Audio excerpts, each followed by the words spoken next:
Hey everyone, it's that time of the week again where we dive into some of your biggest questions concerning the final episode of Game of Thrones, along with some from the 5th episode titled The Bells. If you're sad we only have one episode left, do not fret.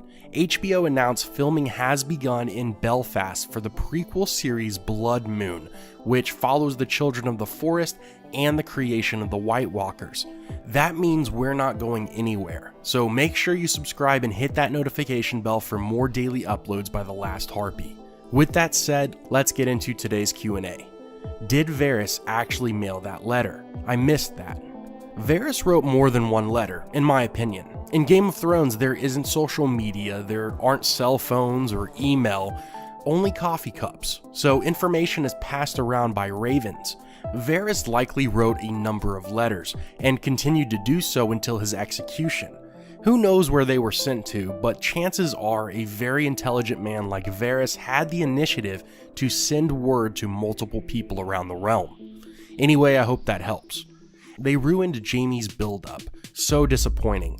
Like, why would you make him go through a change of character if in the end he's gonna go back and do all of this for Cersei? I think the showrunners did this because of something that has been known for years. Cersei and Jaime were brought into the world together, and were fated to leave the world together as well. Remember back when Joffrey was reading about the good deeds of knights and asked his father where all Jaime's good deeds were written? Jaime replied, "There's still time." And who would write about Jaime at this point? Well, maybe the one person who knows the real Jaime Lannister. Brienne. Yes, Jaime and Brienne had an emotional goodbye, but it is her feelings toward him that makes me believe Sir Brienne will be the one to write about how the Kingslayer was really a savior, and not a bloodthirsty king killer like the average citizen of the realm believes. Where is Yara Greyjoy? And did they finish her character too, like that of many in today's episode, particularly Cersei and Jaime, Romeo and Juliet killed by rocks? Yara was said to have taken back the Iron Islands, which her uncle Euron had control of when he was chosen as King of the Iron Islands. With the expedited timeline pushing towards the end of the series, we may not see any more of Yara, and if we do, it will likely be one quick scene wrapping up her plotline. I hope that answers your question. What about the Night King's palace? Maybe Jon will live there and be the true king in the north. So this is in reference to where Jon will end up in the finale.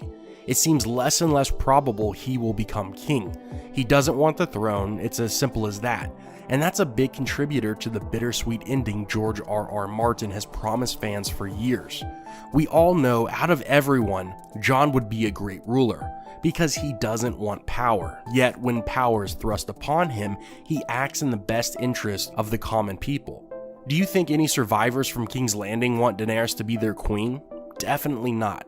They would probably have wanted to keep Cersei over Daenerys, let's be honest. When one of Craster's sons was sacrificed to the Night King, a White Walker traveled on horseback to this giant mountain fortress where it seemed like the Night King resided, and that's somewhere in the lands of Always Winter, which if you look at the area on a map, you can see just how huge the land is. I doubt Jon Snow will go to the Night King's palace and make it his own, but maybe if he returns north of the Wall where he's been many times, he could come across it. Plus, there are tons of wildling clans beyond the Wall, if they weren't all killed and resurrected by the Night King, of course. It's not like Winterfell, where all Northmen are allied with the Starks. The different clans fight each other all the time and typically stay within their small communities. That's what made Jon Snow so unique in the beginning, because he was able to unite multiple wildling clans for one common goal, when it wasn't something anyone thought possible beforehand. Does anybody think Arya didn't survive and the horse was there to help her transition? I think Arya definitely survived, and what the white horse probably symbolized was her ultimate decision to leave the world that she came back to after leaving Jack and Hagar at the House of Black and White. Like I talked about in the episode 5 breakdown, Arya isn't the girl who enjoys living in a castle, sewing and wearing dresses.